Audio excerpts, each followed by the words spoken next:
Dipak Čopra, američki je lekar, filozof, jedan od najprodavanijih autora New York Timesa, javni govornik, indijskog je porekla. Ujedinjuje istočnjačku duhovnost i znanja sa pragmatizmom zapada. Kontroverzan zbog svojih učenja koja počivaju na tome da promjena svesnosti uzrokuje promjenu biologije. Nazivaju ga prorokom alternativnog pristupa medicini. Planetarno je popularan, pa je bio zvezda i ovogodišnjeg Global Citizen foruma. U razgovoru za TVE objašnjava neke od svojih osnovnih postavki. On the very beginning, I will reveal to you a secret that connects yours and mine culture. Your father was a medical advisor of Lord Mountbatten. My father was, yes. And Lord Mountbatten aunt was Montenegrin princess Ana Petrović. Lord Mountbatten's aunt, yeah? Montenegrin princess. And Montenegro is my country. Have you ever before heard about Montenegro? I have, yes. Of course, I've heard about Montenegro, but there are other cities in the world that I've been to in Latin America, also called Montenegro, so it's a very familiar name. Yeah, and we will be honored to have you in our country. I would love to visit Montenegro. 2,000 years old olive trees grown on Montenegrin coast. It is scientifically proven. When I sit in their shade, I remember your words, and now I'm sharing those words with our audience. You said that human aging is fluid and changeable. It can speed up, slow down, stop for the time, or even reverse. Olive trees in Montenegro proves this, but could you tell us by the words, how is it happening? There are many ways to look at aging. One is chronological age, which is your birth date. The second is psychological age, how you feel.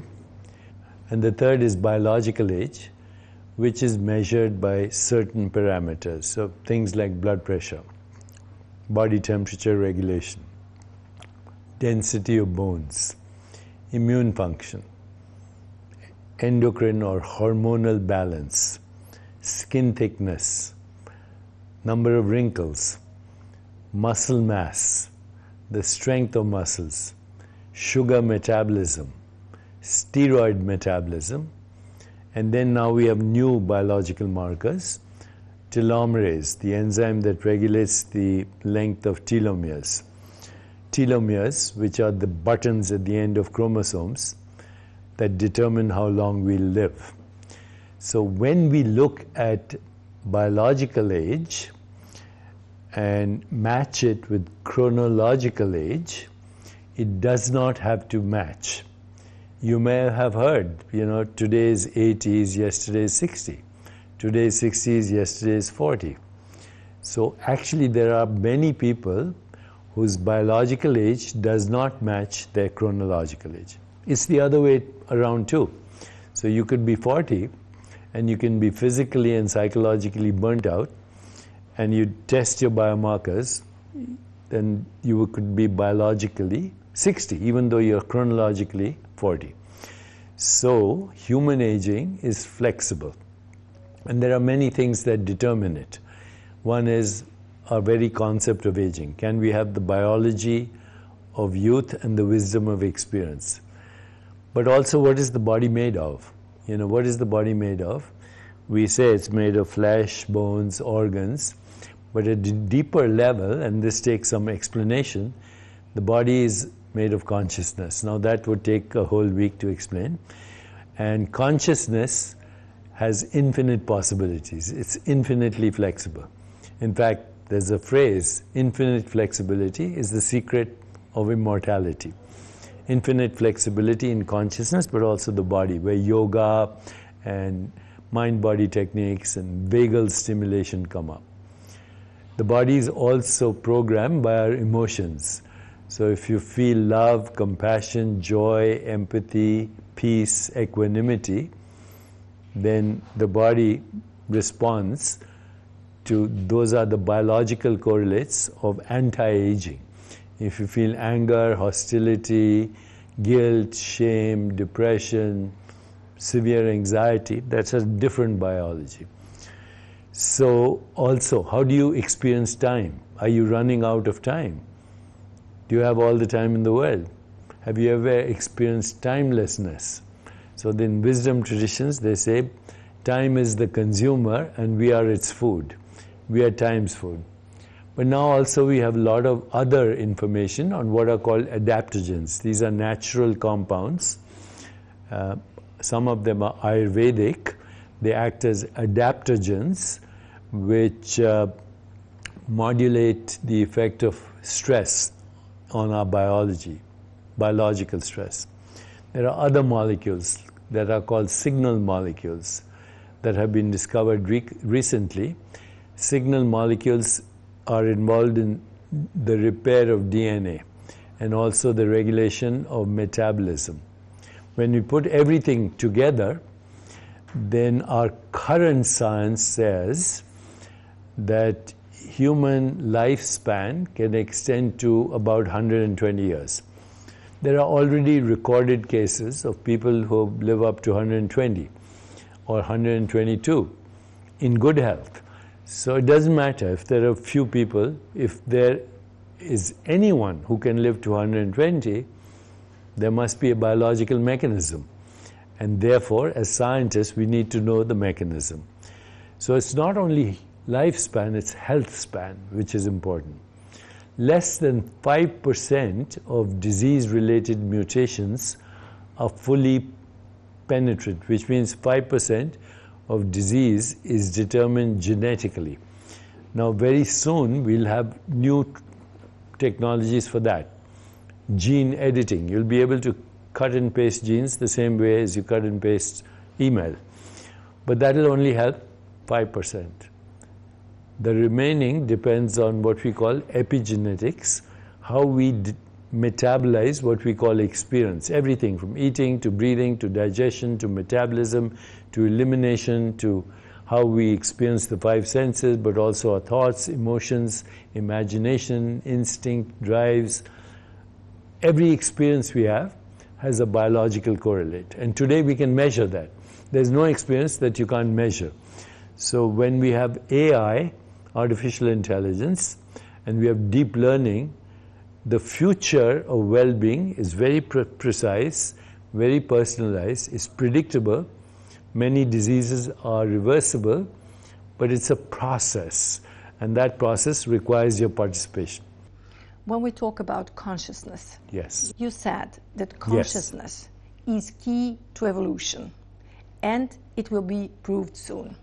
My question is, when is that soon?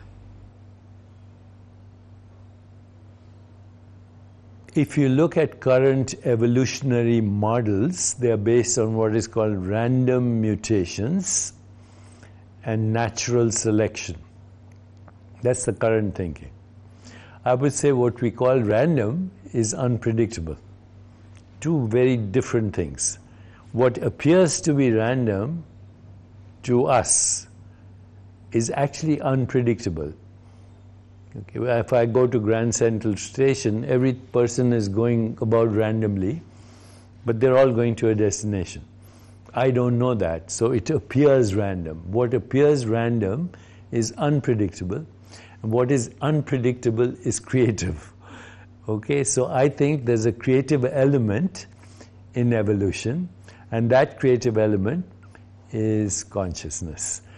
And you know, the great evolutionary, I wouldn't call him an evolutionary biologist, but a biologist, Jonas Salk, who discovered the polio vaccine, he said the next phase of our evolution is what he called meta-biological evolution. Meta means beyond. Meta-biological evolution means beyond biology. And even used the phrase, he said, instead of survival of the fittest, it will be survival of the wisest. What is wisdom? Wisdom is knowledge that nurtures life. That knowledge exists in consciousness. So when we embark on our next phase of evolution, already happening, we will see that insight, intuition, creativity, higher consciousness, transcendence, these will guide our biology, because there's no experience in consciousness that doesn't have a biological correlate.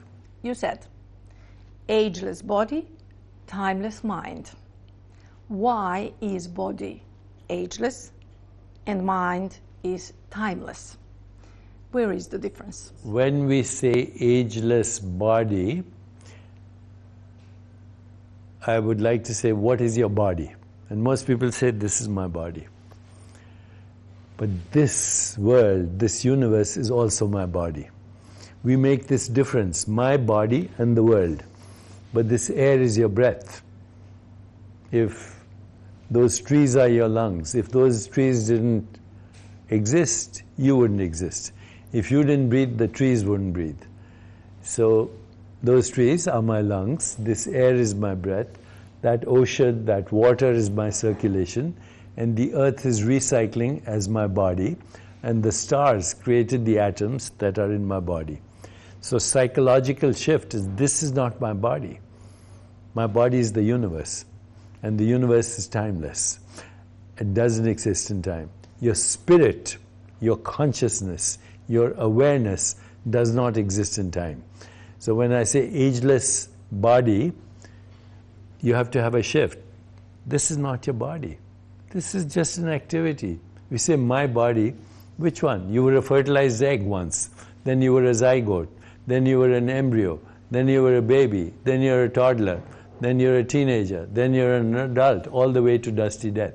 If you identify only with this, you're identifying with an illusion. This whole universe is our body, and our mind is the consciousness that is regulating with extreme precision, mathematical precision, everything that's happening in the ecosystem of existence. So when you say I am, you usually identify with just this. You shift this, you are an interbeing in the matrix of existence. That is the only reality you have. That is an ageless body, timeless mind. I will try to challenge one topic during this forum, and this topic is connected with you. You said that we can trace the physical structure of the body down to the molecular level. Even beyond, mathematical. And still have no explanations for beliefs, desires, memory, creativity. Why is that so? Molecules, atoms, force fields, gravity are human names for modes of experience and understanding in consciousness. So what we call molecules and atoms, they are human constructs. And there is no way a molecule or an atom or a particle can explain a thought or an emotion or a feeling or an instinct or a drive or intuition or creativity or higher consciousness or transcendence. That is called the hard problem of consciousness. How does the physical body or the brain produce experience? We know the biological correlates of experience, but right now as you're listening to me, all that's coming to your ears is vibrations of the atmosphere. As you're seeing me, all that's going to your eyes is colorless photons. And this is true of every perception, 5 senses. All that goes to the brain is an electrical current. All that happens in the brain is electrochemistry. Are you experiencing electrochemistry? No, you're experiencing this. You're experiencing this. You're experiencing this. You're experiencing your thoughts, your imagination. No explanation. This is called the hard problem. It's existed since Plato in the West. And Plato was the first idealist, but his student Aristotle, he was a physicalist. We can say he was the first scientist. Plato was the first idealist. And the problem they were addressing is called the mind-brain problem. Does the mind produce the brain or the brain produce the mind? And the answer is neither. Consciousness is actually the activity in which both mind and brain are parallel and correlative activities. So the hard problem of consciousness is unsolvable if we ask the wrong questions. The wrong question is, what's the biological basis of consciousness? The answer is, it's the wrong question. If you ask wrong questions, you won't get an answer. There's no biological basis of consciousness. Consciousness is without cause. It is irreducible. It is fundamental. It is causeless. It is spaceless. It is timeless. It is infinite because it doesn't have any borders. It doesn't have a form, otherwise you'd be able to see it. It is what's doing the seeing. So consciousness is fundamental, and everything else is a byproduct or a biological correlate with that. And therefore, the answer to your question is, if you understand consciousness, you can explain everything. You can explain perception. What is perception? Modified form of consciousness. What is thought? Interpretation of experience in consciousness. What is emotion? Modified awareness. So actually, if you change the model totally, consciousness is fundamental, everything else is byproduct, then it answers the philosophical question. So there are many other people who have said this. Is not first time. Wittgenstein, Schopenhauer, Immanuel Kant. I could name so many people who have suggested this idea, starting with Plato. In the Eastern wisdom traditions, in Buddhism, in Vedanta, in Kashmir Shaivism, they say if you can see it, touch it, taste it, smell it, imagine it, it's not real. What is real is the invisible. Without the invisible, no visible experience. So we have the same questions for ages. Before the Christ, after the Christ, with so many years, we have the same questions, the same wrong questions. Same wrong question, but